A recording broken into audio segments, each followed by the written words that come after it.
comienzo y después sigue Agus Moyano. Luego cuando quieras arrancar. Sí, voy a compartir entonces pantalla.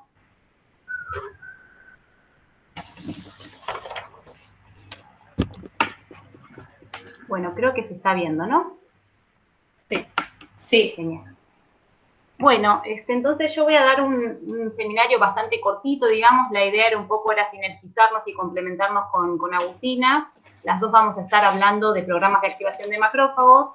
Y bueno, yo voy a aportar desde lo que es mi expertise, que yo trabajo en inmunología de la tuberculosis, y fundamentalmente en los últimos años que avanzamos bastante en lo que es el estudio del inmunometabolismo.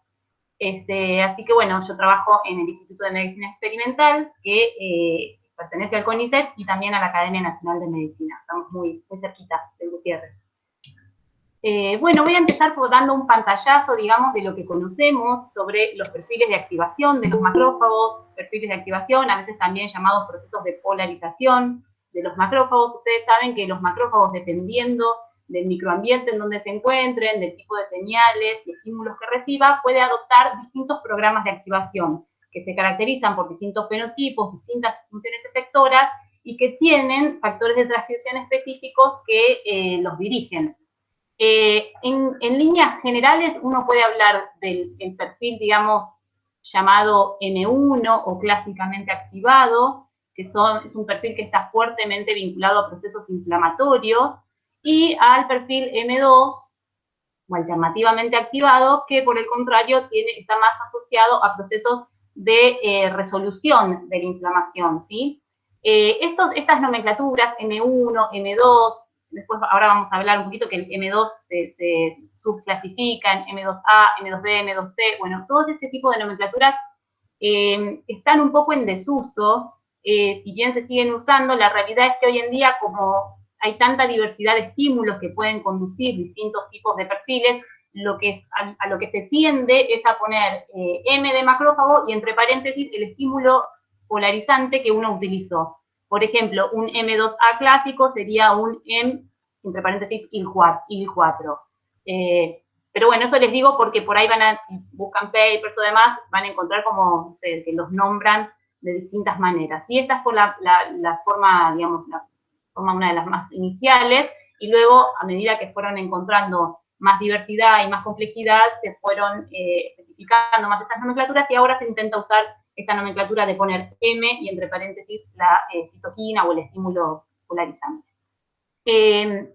Otra cosa también que quisiera mencionar antes de ir a cada uno de estos perfiles es que esto es algo que se describe conceptualmente y que es muy práctico para los estudios de investigación y demás, pero son, digamos, perfiles que se ven claramente cuando uno trabaja con poblaciones puras, en donde uno le pone tal o cual estímulo y genera los distintos perfiles.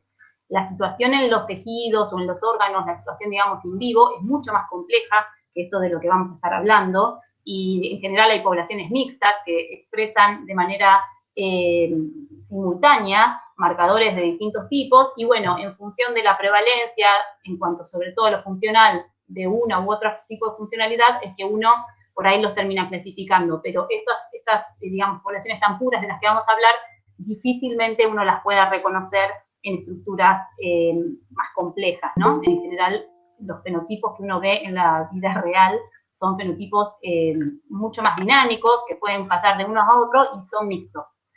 Pero bueno, los macrófagos M1 se generan en respuesta a estímulos proinflamatorios, a citoquinas como TNF-alfa, interferón, gamma y GM-CSF, o también a compuestos microbianos, como por ejemplo el LPS. Este tipo de macrófagos son muy proinflamatorios, secretan citoquinas con esas características, tienen marcadores de coestimulación, alta densidad de moléculas presentadoras de antígeno, y producen especies reactivas tanto de nitratos como de oxígeno, con lo cual tienen una capacidad microbicida muy importante. Este tipo de macrófagos son los macrófagos que uno, digamos, quisiera tener si uno estuviera infectado con, por ejemplo, Mycobacterium tuberculosis, que es una bacteria intracelular, de las cuales les voy a hablar en unas próximas diapositivas. Entonces, dadas las características microbicidas de estos macrófagos, son los que consideramos más protectivos frente, por ejemplo, a infecciones intracelulares como la de Mycobacterium tuberculosis. Yendo a los que son más de tipo M2, como les decía, hay una subclasificación. Si se inducen por IL-4 y IL-13 serían M2A, y estos están fuertemente asociados a procesos de reparación y cicatrización tisular. Los M2B, que se suelen generar en respuesta a inmunocomplejos, este tipo de macrófagos tienen una función más de tipo inmunoregulatoria, es decir, de bajar, atenuar un poquito la respuesta inmune. Los M2C, que se generan en respuesta a IL-10, a TGF-beta y también a glucocorticoides, es un perfil de macrófago con características supresoras, ¿sí? Y son muy buenos fagocíticos, sobre todo de células apoptóticas. Y los M2D, o también llamados PAM, son macrófagos asociados a tumores y suelen tener una fuerte capacidad de promover procesos angiogénicos. Fíjense que en cuanto a marcadores, hay marcadores que se comparten. Por ejemplo, un CD86 que está muy alto en macrófagos inflamatorios, M1, claramente, pero también un M2B lo tiene. Un CD163 es característico del M2C, pero un M2A también lo tiene. Es decir, solo viendo marcadores de superficie es muy difícil, digamos, a veces distinguir entre los distintos perfiles. Esto generalmente siempre se acompaña con estudios de tipo funcionales para, bueno, poder afinar un poco más qué tipo de perfil tiene la población de macrófagos que uno está estudiando. Entonces, bueno, como yo les decía, les voy a dar mínimamente 2 palabritas sobre la tuberculosis, porque es de la enfermedad a la que me voy a estar refiriendo cuando hable de los programas de activación. La tuberculosis, a pesar de lo que a veces el imaginario popular cree, que es una enfermedad del pasado, bueno, esto no es así, es una enfermedad con mucha vigencia, es una enfermedad causada por la bacteria Mycobacterium tuberculosis, y se estima que aproximadamente un cuarto de la población mundial está infectada con esta bacteria, con Mycobacterium tuberculosis.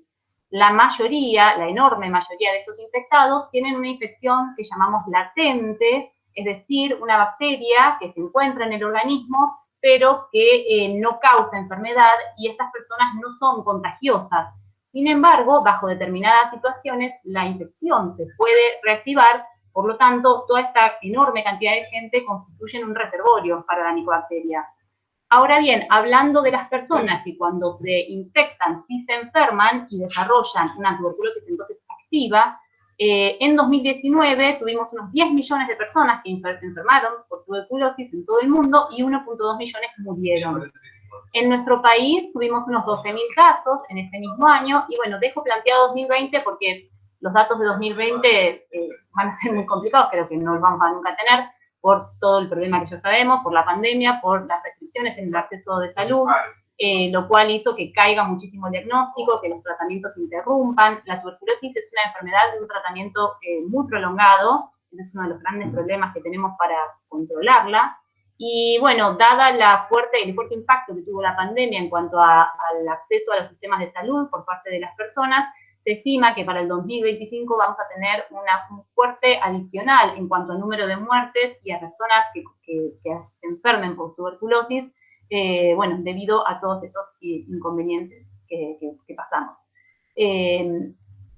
Esto se da en un contexto epidemiológico en donde tenemos una vacuna para prevenir la tuberculosis, que es la BCG. Esta vacuna es muy eficiente para prevenir la infección en niños, en infantes, sobre todo la tuberculosis en las meninges, ¿sí? La meningitis tuberculosa, pero su eficacia en adultos es muy baja. Y tenemos también un tratamiento estandarizado de un cóctel de 4 drogas, como mínimo, durante un mínimo de 6 meses, que bueno, que tienen sus efectos adversos, y esto hace que haya muchos episodios, digamos, de falta de adherencia y de abandono, ¿sí? Lo cual complejiza la situación. Es decir, una vacuna de poca eficacia en los adultos y un tratamiento extremadamente largo y con efectos adversos hacen que tengamos estos números de los que les estoy hablando.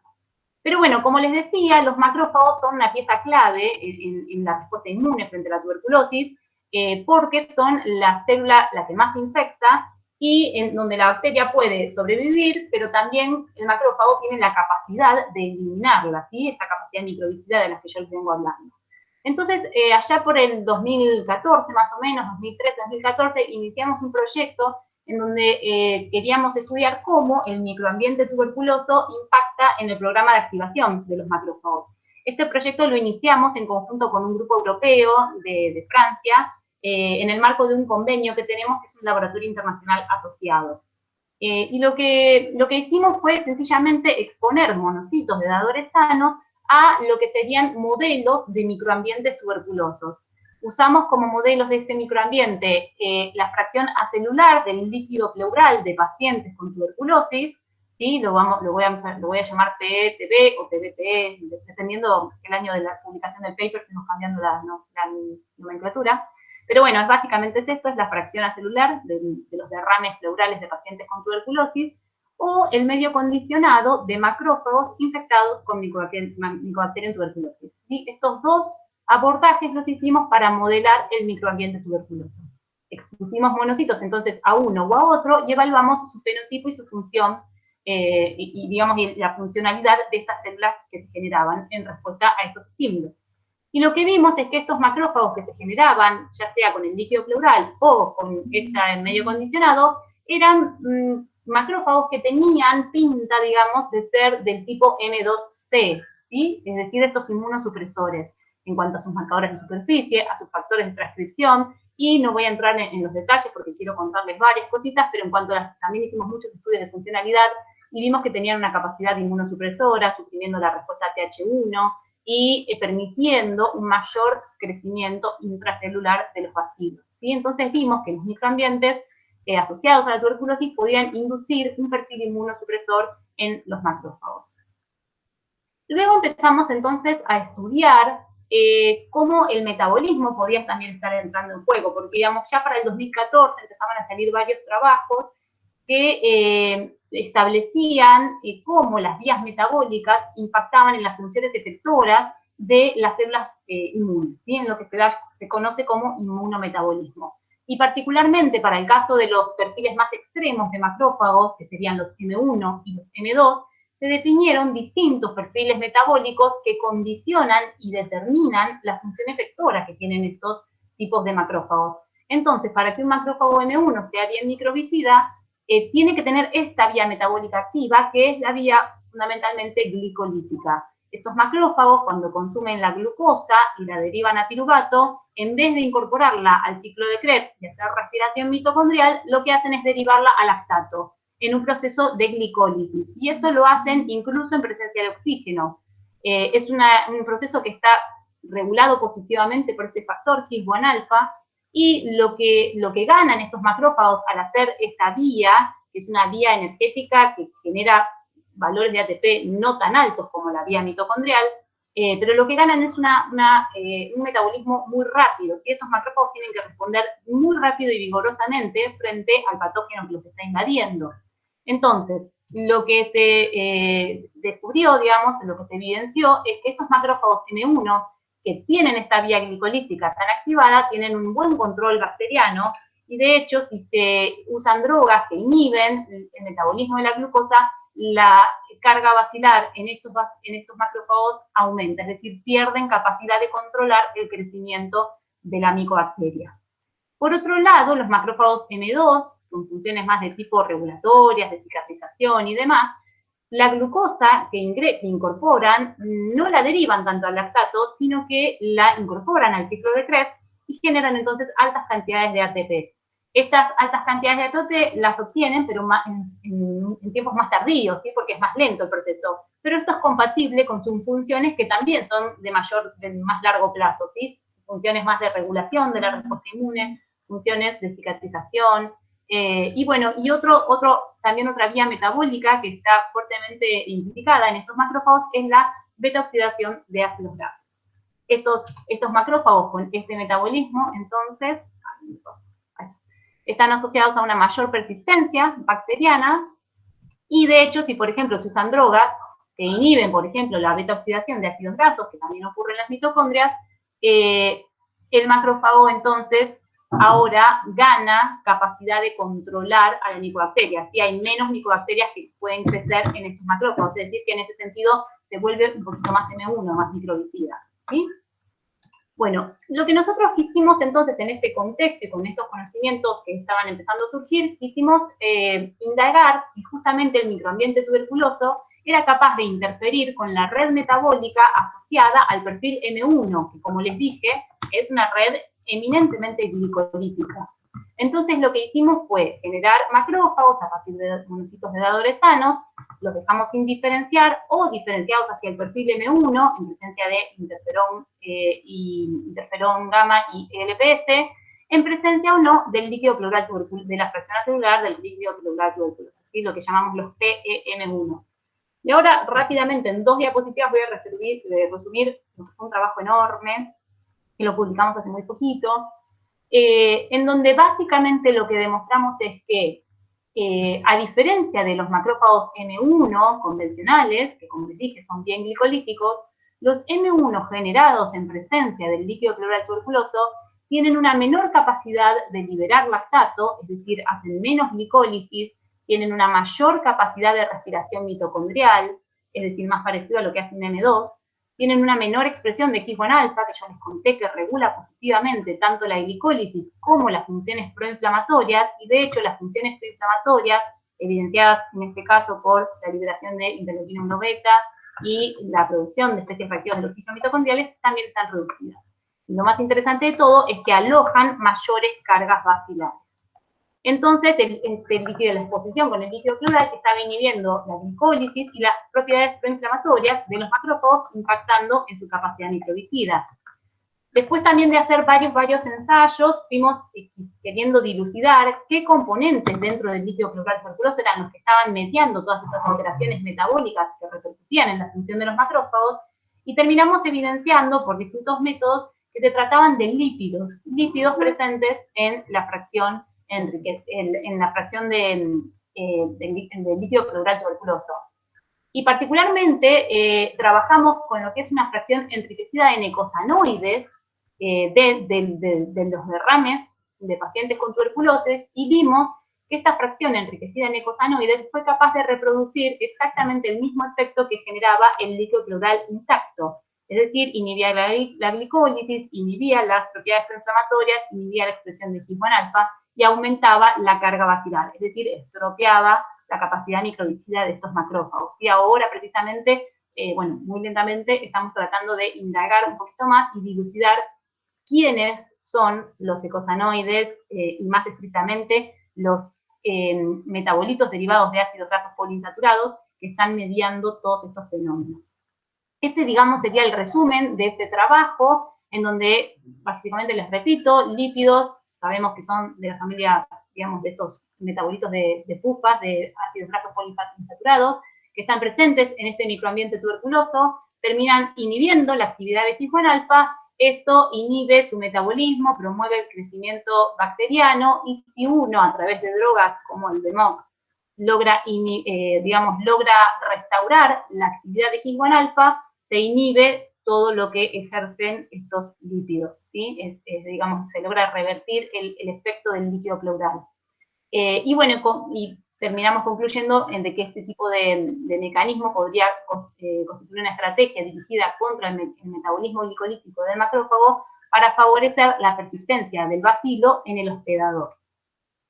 Y estas es las últimas diapositivas que les quería mostrar. Las voy a pasar también, estas un poquito rápido, porque Melanie Genoula, ella dio un seminario con ustedes creo el año pasado, y ella estuvo charlando un poquito de esta línea que también llevamos adelante en el laboratorio, que tiene que ver un poco con el estudio de los lípidos, de los macrófagos, pero que ahora, como les voy a comentar, está relacionado también con los perfiles de activación de los macrófagos. Ustedes saben que hay una adaptación de los macrófagos en respuesta a la ingesta de lípidos, que tiene que ver con acumularlos en bolsas de grasas, ¿sí? En lo que son los cuerpos lipídicos en el citosol de los macrófagos, y esta acumulación da lugar a la formación de lo que llamamos macrófagos foamy o espumosos. Estos macrófagos son macrófagos que están asociados con la persistencia de la bacteria, ya que le proveen nutrientes lipídicos que el bacilo usa para sobrevivir. Entonces, nosotros ya por 2018 publicamos un trabajo en donde demostramos que el líquido pleural tuberculoso, o sea, que los macrófagos expuestos al líquido pleural tuberculoso se volvían foamy, acumulaban cuerpos lipídicos. y eso era de manera concomitante a toda la activación de este proceso inmunosupresor, en donde se inhibía la prestación de clones TH1, aumentaba IL-10, bajaba TNF-alfa, todo mediado por la activación de este factor STAT3, y bueno, todo esto terminaba dando lugar a un macrófago inmunosupresor lleno de cuerpos lipídicos, en donde la bacteria se sentía muy contenta para habitar. Lo que nosotros nos preguntamos entonces, luego de publicar ese trabajo, es si esta predisposición de los macrófagos a acumular cuerpos lipídicos dependía del perfil de activación que tuviera el macrófago. Es decir, todos los perfiles de activación son susceptibles de volverse foamy. Entonces, trabajamos con macrófagos no polarizados o polarizados hacia el perfil M1 con interferón, o hacia lo que sería el perfil M2C con IL-10 o hacia el M2A con IL-4. Los expusimos o no al derrame pleural de pacientes con tuberculosis y evaluamos la acumulación de cuerpos lipídicos. También, de este es un trabajo muy extenso, les voy a mostrar solo unas pocas diapositivas. Lo que terminamos viendo es que, a diferencia de los otros perfiles de activación, el perfil MIL4, es decir, que se induce con la citoquina IL4, no fue capaz de acumular cuerpos lipídicos, ¿sí? Acá evidenciados por puntos rojos. Esto vimos que tenía que ver, era dosis dependiente con el agregado de IL4. Lo mismo sucedía si agregábamos IL13 en vez de IL4, que es un factor, es una citoquina muy relacionada con IL4, con quien comparte el receptor, y que ambas terminan activando el factor de transcripción STAT6, que es el que dirige el programa de activación hacia el perfil M2A. Cuando nosotros entonces agregábamos IL-4 o agregábamos IL-13, las células se volvían reticentes a acumular cuerpos lipídicos. Y esto lo lográbamos inhibir si nosotros inhibíamos la activación de STAT6, que es el factor de transcripción que activa en esta citoquina.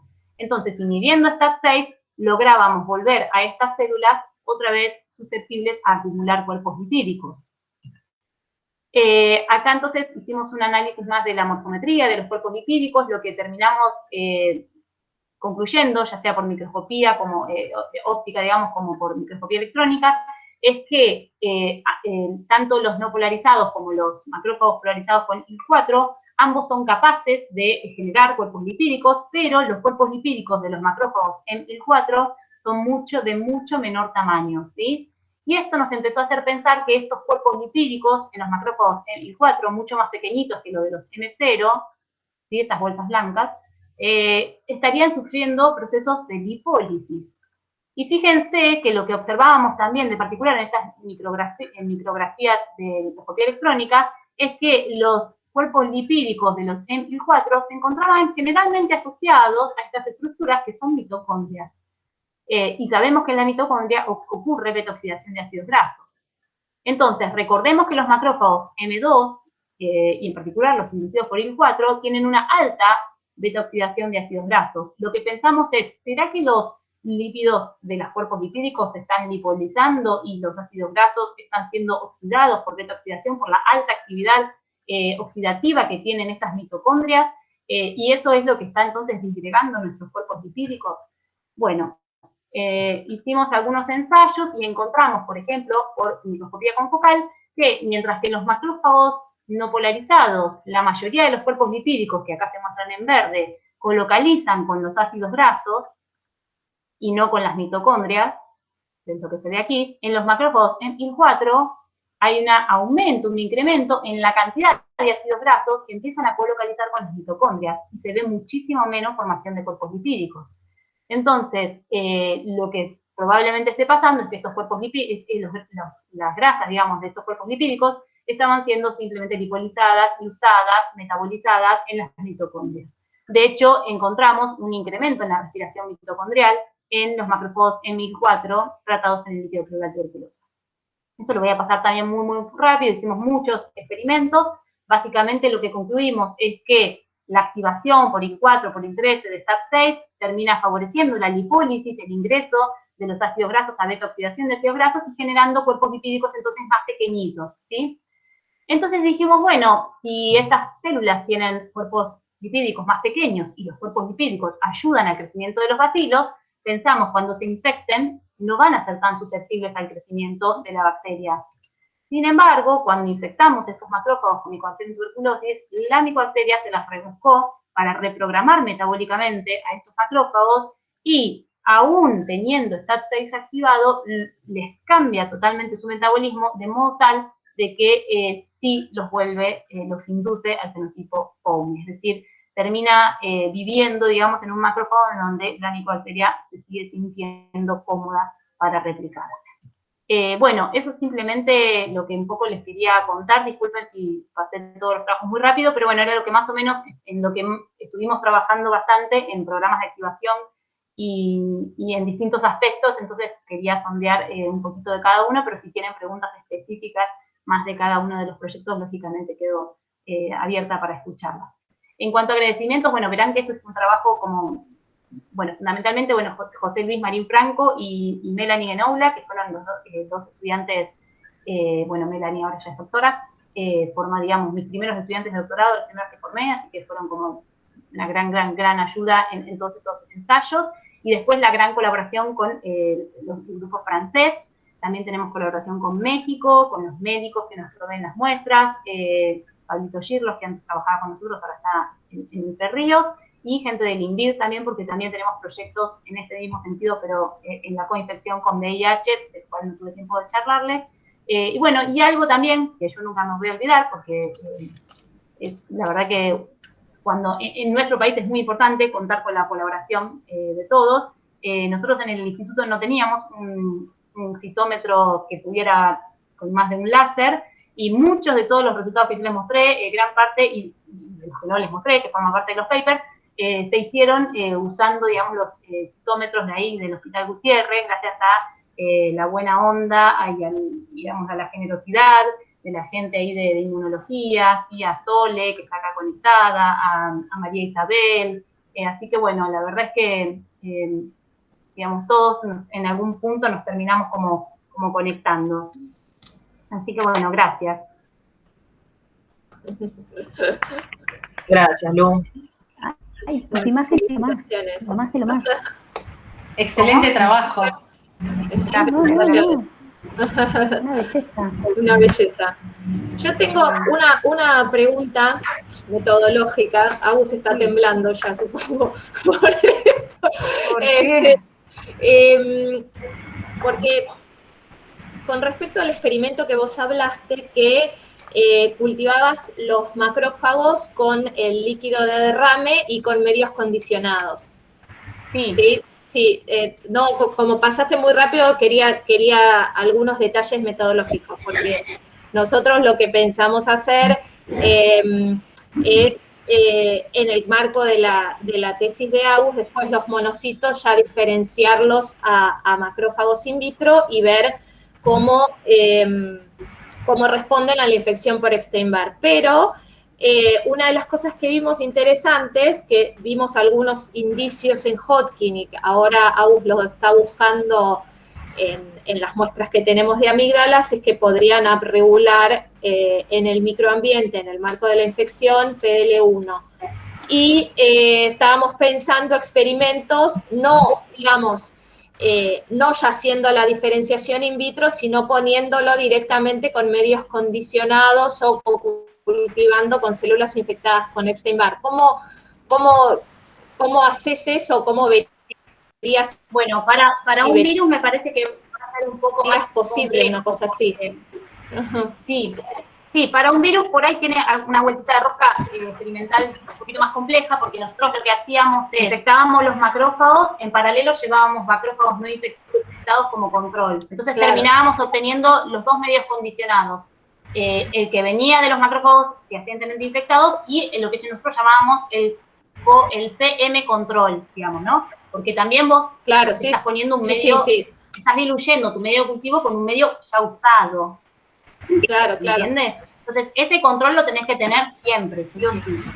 Lo que nosotros tenemos de ventaja es que al trabajar con una bacteria, nosotros la podemos separar, ya sea filtrarla, digamos, o filtrarla, centrifugar a alta velocidad. Es decir, en esos medios condicionados no quedaban bacterias vivas íntegras. Sí pueden quedar componentes microbianos. Eso sí, por pedazos de bacterias muertas. En el caso del virus, no sé si ustedes, desconozco el sistema que ustedes usan, ¿no? Pero si les pudiera llegar a quedar virus intacto en esos sobrenadantes, ahí podrían tener ese problemita de no poder después dilucidar si fue el microambiente o si fue el mismo bicho, digamos, el mismo virus, ¿no? El mismo virus que pudo haber, porque nosotros sería la célula target del Epstein-Barr es el linfocito B, entonces nosotros lo que haríamos sería medios condicionados de linfocitos B infectados con el virus, pero tendríamos ese problema que vos decís, que no sabemos. El virus también tiene la capacidad de infectar monocitos, Claro. Se han publicado algunos papers, entonces ese sería el impedimento metodológico más grande por lo que vos mencionás. Sí, yo así, digamos, como para pensar en formas de resolverlo, porque por lo que me decís, por ahí no sería tanto su target, por ahí no se siente tan cómodo ese virus infectando monocitos. Una forma de resolverlo, que por ahí no es la más prolija del mundo, pero que te va a permitir concluir algo, es largate en paralelo, medio, con ese mismo inóculo de virus. Claro. Entonces, si los mismos resultados que vos ves con el medio condicionado, que pudiera tener restos de virus, los ves con un medio, que un medio que nunca vio células B, pero que tiene el inóculo viral, entonces ahí puedes decir, es un efecto directo del virus sobre la célula. Claro. Ahora, si el inóculo viral solito no hace nada, entonces ahí podés quedarte más tranquila, no, entonces son factores que están presentes en el medio condicionado, y bueno, y ahí me parece que sería una buena estrategia. Perfecto. Después nosotros usábamos el medio condicionado al 50%. Ajá.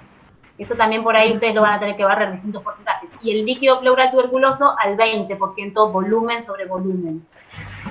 Y con el líquido pleural tuberculoso, como no teníamos muestras de dadores sanos, porque a nadie le van a sacar líquido pleural, porque a nadie le sobra, normalmente es algo que no tenga algún problema, usábamos una mezcla de líquidos pleurales de otras etiologías, y en el último paper, porque nos lo pidieron, tuvimos que estas mezclas, este líquido pleural no tuberculoso, tuvimos que ir haciendo solo de pacientes de cáncer, o solo de pacientes con falla cardíaca, o y el otro grupo fue pacientes con neumonía. Entonces teníamos esas 3 variedades de líquidos pleurales que no eran tuberculosos, pero que bueno, estaban asociadas a otras etiologías porque no teníamos forma de tener líquidos pleurales. Claro, de tener limpio, claro. Perfecto. Sí. Te hago una pregunta, Soletea.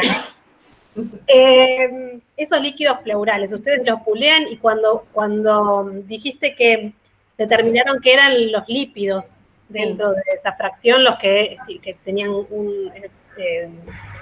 actividad, una función característica. Ustedes, para caracterizar eso, ¿cómo lo hicieron? ¿Valoran citoquinas, distintos grupos de cosas ya preestablecidas? Sí, mira, hicimos un abordaje que los franceses nos decían, solo ustedes, bastante chancho, digamos, y como adaptado. Lo primero, nosotros le poníamos todas las fichas a que iba a ser la citoquina IL-10, porque habíamos visto en nuestro trabajo anterior toda la vía a través de STAT3, entonces dijimos, tiene que ser la citoquina. Hicimos un primer abordaje, como pensábamos que iba a ser una proteína. El líquido pleural, cabe destacar que es una muestra súper compleja, es como hablar de plasma, o sea, nada, 1000 cosas. Entonces, hicimos empezar con abordajes bien chanchos, y dijimos, bueno, vamos a usar una proteínaza K para degradar todo lo que es proteico. ¿Qué pasa? Si usabas la proteínaza K y después le tirabas el líquido pleural con la proteínaza K a los macrófagos, la proteínaza K que se inactiva y demás, por ahí algo quedaba, o sea, no era muy bueno. Entonces lo que hicimos fue inmovilizar proteínaza K a un soporte sólido. Ahí hicimos la digestión, chequeamos que el líquido pleural haya quedado eficientemente digerido, haciendo un gel, un Kumasi-Blue, y después usamos esa fracción digerida de proteínas sobre los macrófagos. Y ahí vimos que la afectación en lo que era la liberación del lactato seguía igual, es decir, ese líquido pleural sin proteínas seguía teniendo la capacidad de inhibir la glicólisis de los macrófagos. Entonces dijimos, bueno, no parecen ser las proteínas. Hicimos una separación así química basada en Blytan, cualquier químico acá me está olvidando, Blytan Dyer, algo así, que es como una muy convencional, en donde te separa, es con cloroformo y estas cositas que usamos los químicos, bueno, te separa, digamos, el componente lipídico de lo que son metabolitos polares. Testeamos esos dos componentes, el enriquecido en metabolitos polares, seguíamos viendo inhibición en con el de los componentes polares no vimos nada, no vimos como que hicieron nada. Y cuando pusimos los componentes lipídicos, ahí vimos el mismo efecto que hacía el líquido pleural intacto. Entonces ahí dijimos, bueno, entonces es un lípido. Ahí lo primero que pensamos es, como lo hacen los líquidos pleurales tuberculosos y no los demás líquidos, seguro tiene que ser un lípido de la micobacteria, dijimos. Y mandamos a hacer lipidómica buscando lípidos de la micobacteria. No pescamos ni uno. No había lípidos de la micobacteria, menos de los más conocidos. Entonces, la misma gente de la plataforma, que es la plataforma ahí en Francia, que nos asesoraban con el tema del estudio de los lípidos, nos dijeron, ¿por qué no estudian si son la familia de los eicosanoides? Porque evidentemente parece que es un lípido del hospedero. Y bueno, y ahí fue cuando generamos esta fracción enriquecida, que la generamos por SPE, o sea, extracción en fase sólida, y generamos esa fracción, la testeamos y vimos también el efecto. Ahora lo que hicimos fue hacer estudios de lipidómica para evidenciar qué componentes hay con estas características, que son metabolitos de ácidos grasos poliinsaturados, y estamos haciendo estudios de correlación entre la abundancia de esos eicosanoides, por llamarlos de modo genérico, respecto del impacto que tiene cada líquido pleural sobre el metabolismo M1, y ya tenemos varios candidatos en donde tenemos correlaciones bastante significativas, en donde a más abundancia de particularmente esos eicosanoides se ve más impacto en la inhibición del metabolismo M1. Y justo cuando fuimos a chequear en literatura quiénes eran esos lípidos, que yo de lípidos me empezaba a desayunar en ese momento, resulta que son todos lípidos que están muy asociados a procesos de cicatrización y prosolving. Entonces, bueno, la verdad que cierra bastante. Ahora estamos haciendo los ensayos con esos lípidos, los compramos comerciales y estamos viendo dispuestos a las mismas abundancias en las que están en los líquidos pleurales y hacen el mismo efecto. Estamos en eso avanzando. Bien, buenísimo, buenísimo. Bueno, una pero muy cortita, porque tengo un tema con el CD163. Puede ser que vos lo hayas marcado por citometría de flujo como un marcador de activación independiente a M1, M2, porque cuando en la presentación mencionabas que por ahí estaba más relacionado al M2A y 2C, pero me pareció que en tu presentación estaba como un marcador de activación en M1, digamos. No, el 163 es más de los M2, fundamentalmente de los M2C y también los M2A tienen. Nosotros lo que vimos es que cuando los monocitos los incubamos con estos microambientes tuberculosos, ya sea el del líquido pleural o el del medio acondicionado, se regula la expresión del CD163, entonces nosotros suponemos que era porque, digamos, lo lleva a un perfil más de tipo M2, y después vimos que era bien característico de M2C por todas las funciones que tenía, porque tenía activado STAT3, ojo STAT3 y toda esa parte, digamos. Ok, gracias. No, a vos. Gracias. Lo mío era una mini pavadita. Viste que, por lo que yo entendí, entonces, obviamente el líquido pleural te juega en contra porque disminuye los mecanismos microbicidas. Yo lo que no sé es en los pacientes. ¿Los drenan siempre? ¿Les drenan el líquido? El líquido lo drenan. Digamos, a vos te convendría que le saquen ese líquido pleural. ¿Se entiende? Sí. Nosotros las únicas muestras que obviamente trabajamos son las que requieren toracocentesis, las que los terminan drenando. Hay algunos líquidos que se terminan resolviendo, que los puede reabsorber y los termina resolviendo el Por eso paciente, te preguntaba, porque no yo tengo necesitan entendido drenaje, eso, que si es poco pero no volumen, tenemos muestras de esos tratamiento, en líquidos. general eso se Claro, resuelve solo. No, está bueno lo que voy a decir porque que vos sacáselo lo antes posible a ese líquido. Claro. O también podría ser que ese líquido adquiere esas quiero. características cuando ya la situación está media salida de control. Por ahí un líquido más temprano, como decís vos, que nosotros no lo tenemos, está sesgada nuestra muestra, nosotros trabajamos con líquidos ya donde el paciente está hecho bolsa, en donde ya va el médico y le dice, no, por tirar, sacarme esto. Entonces, digamos, por ahí un líquido más temprano, como dirías vos, a eso no iba. tan avanzado, por ahí no tiene. Pudieras proponer, o por ahí sí, pero sacarlo lo antes posible, porque me perfila para algo que no quiero. Estamos de acuerdo. O sea, porque es verdad, cuando los drenan así, es un volumen que ya le trae problemas Sí, pueden llegar respiratorio a por la sacarle compresión. 2 Sí, litros sí. de líquido a un Sí, paciente. sí. Nada, era como mi pregunta. Gracias. Siempre voy al INVIDO, Bueno, yo siempre traigo los pacientes. Bueno, gracias, Luciana. Por No, ahí, por favor. si seguimos con Agus, si se queda alguna pregunta, la hacemos después. Tu clase fue estupenda, pero así le damos lugar a Agus, si no ya se nos va a ir el tiempo de seminario. Gracias. Bueno, arranco a compartir.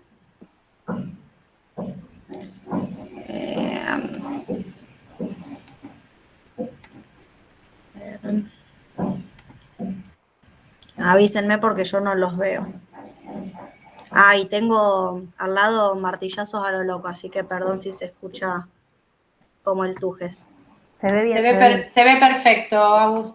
Genial. Bueno, la idea era presentarles un poco lo que voy a estar presentando el miércoles en el workshop de herpes virus y como un muy breve resumen del paper que estamos intentando publicar con Pau. Acá está el título, SM1 Macrophages Polarization Prevails in EBV Infected Children in an Immunoregulatory Environment. Voy a pasar muy rápido la intro porque, bueno, parte ya lo estuvimos viendo, hacia algunas generalidades del virus. Es una familia, pertenece a la familia de Herpesviridae, su familia gamma herpesvirus, posee un genoma lineal de DNA doble cadena de 172 kilobases aproximadamente, y es un virus que en nuestro país alrededor del 90% de la población ya se encuentra infectada para los 3 años de edad. Bueno, es un virus que está asociado a una gran cantidad de tumores y que en nuestro grupo de trabajo se estudiaron varios tumores asociados a Epstein-Barr, varios linfomas pediátricos, y que pudimos ver que cuando se trataba de pacientes pediátricos menores de 10 años, esta incidencia aumentaba significativamente. Parte del ciclo de infección viral es un virus que ingresa a través de la orofaringe, llega a las amígdalas, donde encuentra su célula target, el linfocito B, donde puede establecer 2 ciclos de infección. Uno latente, donde expresa un perfil completo de 7 proteínas de latencia, las cuales va regulando negativamente hasta silenciarlo por completo, lo que le permite quedarse en el linfocito B de memoria sin generar síntomas porque está más o menos invisibilizado del sistema inmune. Obviamente, eventualmente puede reactivarse y generar un ciclo de latencia, un ciclo lítico, donde expresa proteínas inmediatamente tempranas y tardías. Dentro del marco de la infección se conoce más o menos el rol de distintas células del sistema inmune, como es la importancia de las células NK y de los linfocitos T, pero es bastante poco lo que se conoce de los macrófagos. Como ya vimos recién, son células derivadas de monocitos que en distintos microambientes pueden diferenciarse a macrófagos M2 con un perfil más reparador, lo cual genera un microambiente propenso al desarrollo de tumores y un perfil de polarización más clásico, que es el M1, obviamente, que también lleva a un microambiente más, más supresor de tumores por la cantidad de factores proinflamatorios que genera. Como bien decíamos antes, esto no es tan A o B, hay un montón de fenotipos intermedios, pero a la clasificación es mucho más sencillo dividirlos en 2. Los macrófagos M2 presentan una gran cantidad del marcador CD163, el M1 CD68, y tenemos un marcador que es CD169 que está presente en macrófagos residentes de tejido linfoide. En base a estas 2 cosas, nuestro objetivo del trabajo fue estudiar el rol que tienen los macrófagos en pacientes infectados con Epstein-Barr para ayudar a clarificar un poco la contribución del virus a los procesos de linfomagénesis. Para esto lo que hicimos fue estudiar 74 pacientes de entre 1 y 15 años con una mediana de 6 años de edad, a los cuales se les extrajo una muestra de sangre Se separó el suero y mediante inmunofluorescencia indirecta lo que hicimos fue clasificar a estos pacientes en primoinfectados, portadores y reactivados y no infectados en base a la serología. Pudimos ver que nuestros pacientes eran en un 20 pacientes primoinfectados, 38 portadores, 11 reactivados y 5 no infectados. Hay una imagen de la impronta PCA positiva. Por otro lado, estos mismos pacientes se les extirparon las amígdalas, lo cual nos permitió fijarlas en formol, incluirlas en parafina para realizar técnica de inmunistoquímica, donde marcamos diferentes proteínas de latencia viral, como el MP1 y EBNA2, proteínas para el ciclo lítico, BMRF1 y EVERS por hibridación in situ para clasificarlos en estos 4 perfiles de latencia distintos y poder así ver cuántos de nuestros pacientes presentaban estos distintos tipos de latencia. Obtuvimos que nuestra población estaba compuesta por 10 pacientes con latencia 0, 18 con latencia 1, 18 con latencia 2 y 23 con latencia 3. Además, 19 de estos pacientes presentaban proteínas pertenecientes al ciclo lítico. Por otra parte de las amígdalas, el tejido fresco, se realizó la extracción de ácidos nucleicos para poder tipificar el Epstein-Barr en EBB1 y EBB2 y para poder medir la expresión de citoquinas IL-1 y TNF por qPCR. Además, por inmunistoquímica, marcamos en tejido interferón, IL-10 y TGF-beta, haciendo un recuento de células positivas y expresándolas por unidad de área. Lo mismo hicimos con CD68, CD163 y CD169.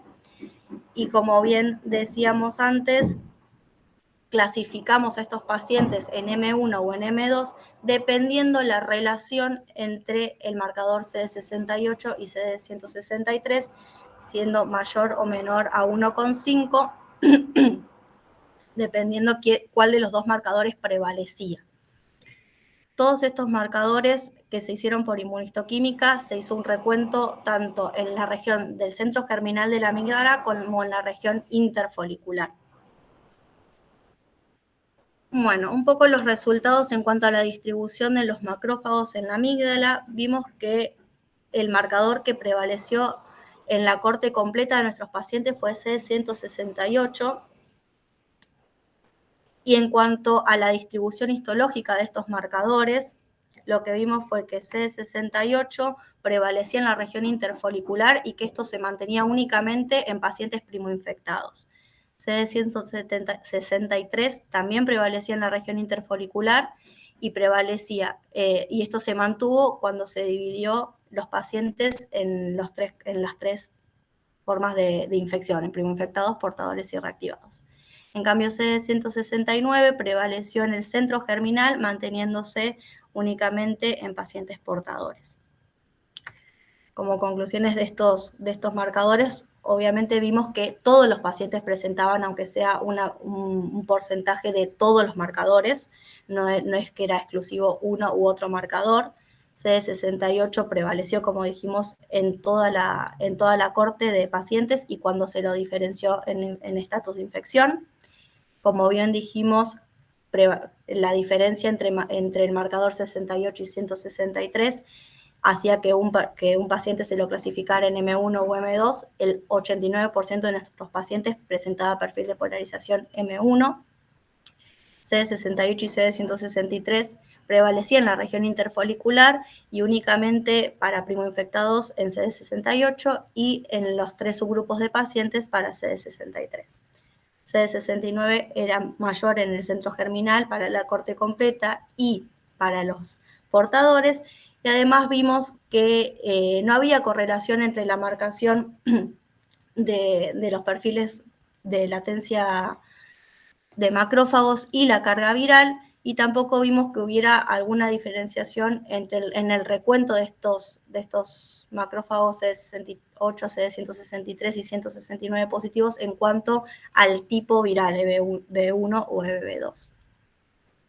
Por otro lado, cuando medimos la expresión de citoquinas, lo que pudimos ver es que había un mayor recuento de células IL-10, de células, no, perdón, de IL-10 en pacientes primoinfectados, y también pudimos ver que TNF-alfa estaba más presente en pacientes reactivados, y en el resto de las citoquinas, interferón, TGF-beta y IL-1, no hubo ninguna variación en cuanto al estadio de infección.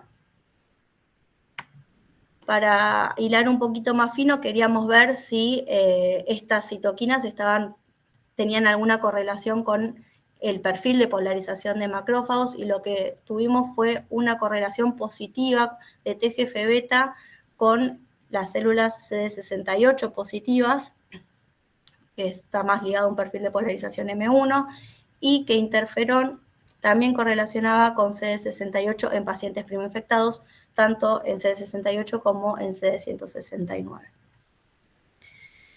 Además, con respecto al perfil de proteínas virales, lo que vimos fue que en una mayor presentación de proteínas virales, como es en el perfil L2 y L3, había menor expresión de TNF. En cuanto a los marcadores de macrófagos, lo que vimos fue que había un mayor reclutamiento de células CD163 positivas cuando el paciente presentaba un perfil de latencia 2 y 3. Lo que hicimos después fue correlacionar las proteínas de latencia virales con el marcador CD163, y lo que vimos fue una correlación positiva con EBNA. Como resultados, como conclusiones parciales de esta parte del trabajo, este es el primer trabajo que caracteriza a los macrófagos en el sitio de ingreso del virus en pacientes pediátricos.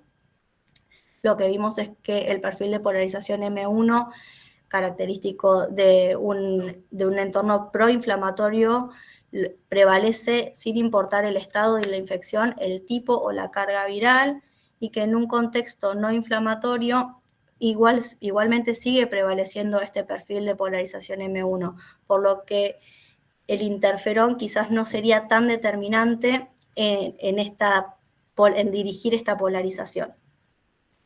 En pacientes pediátricos lo que vimos es que TGF-beta no está induciendo tanto M2, un perfil de polarización M2, porque lo vimos relacionado con el marcador CD68.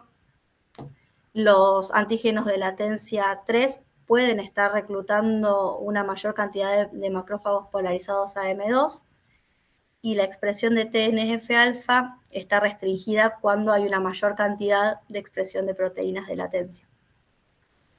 Por todo esto, creemos que la falta de síntomas en pacientes pediátricos puede estar relacionada con la falta de expresión de citoquinas proinflamatorias en el sitio de ingreso del virus. Eso es todo. Muchas gracias. ¿Alguna pregunta?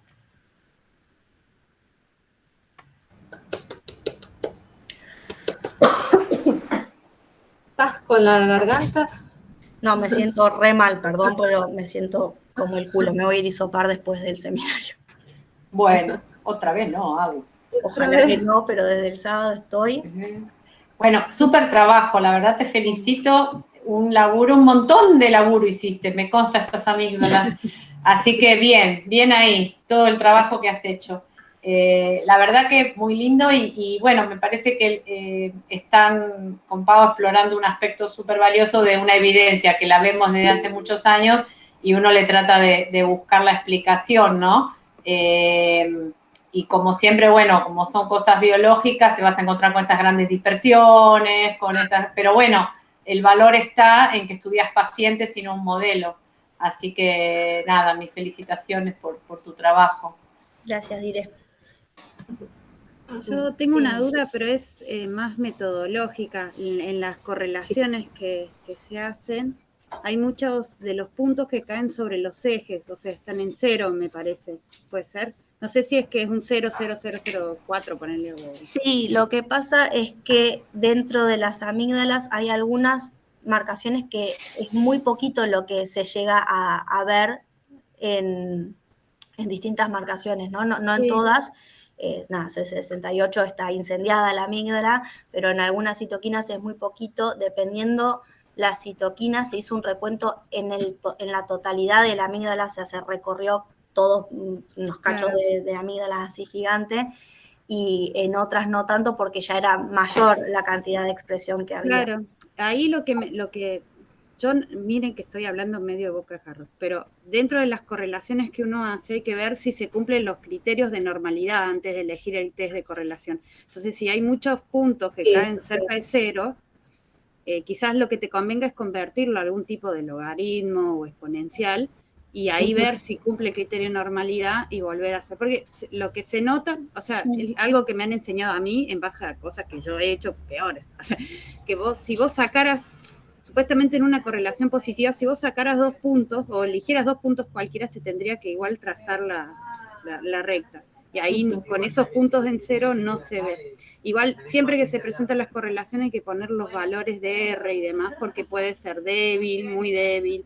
Entonces, sí, la jefa me dijo, poné los valores, yo los saqué y me olvidé después de ponerlos. No, si no, ahí, te lo iba a decir por WhatsApp después, me parecía que no te quería decir acá. No anoté, no anoté. Y Pau me dijo, no, ponelos que hay que y después me olvidé de ponerlos. De mi lado es tratando Era mi WhatsApp para después. Tratando de que se luzcan mejor los resultados, obvio. Que si va un paper, quizás es mejor no poner gráficos en esos casos y poner solo los valores y los R. Como para no, pero eso de transformar, nosotros en algún momento en la tesis de Meli, se frizó. Pau, apaga la cámara, Pau, capaz que te escuchamos mejor. Teníamos mucho 0,00. A ver ahora, porque la internet acá anda re mal.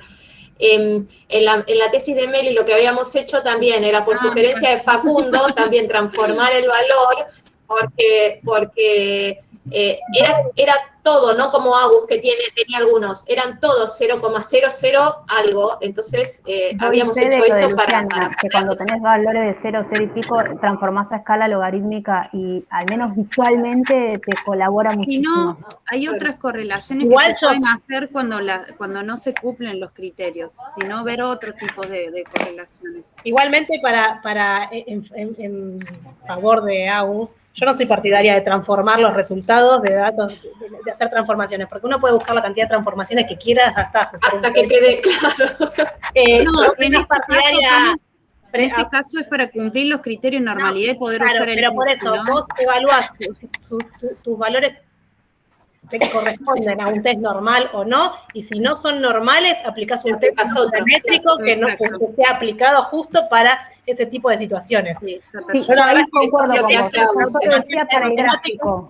Hemos tenido algunas discusiones con Pamela al respecto, algunas. Yo soy como muy de hecho, Agus lo hace todo eso, hace el test de normalidad, o sea, y aplica el test que corresponde si cumple parámetros de normalidad o no los cumple, digamos, eso está hecho, obviamente. No, yo he cometido el error de hacer los test y después, no haber sido una población normal, por eso te digo.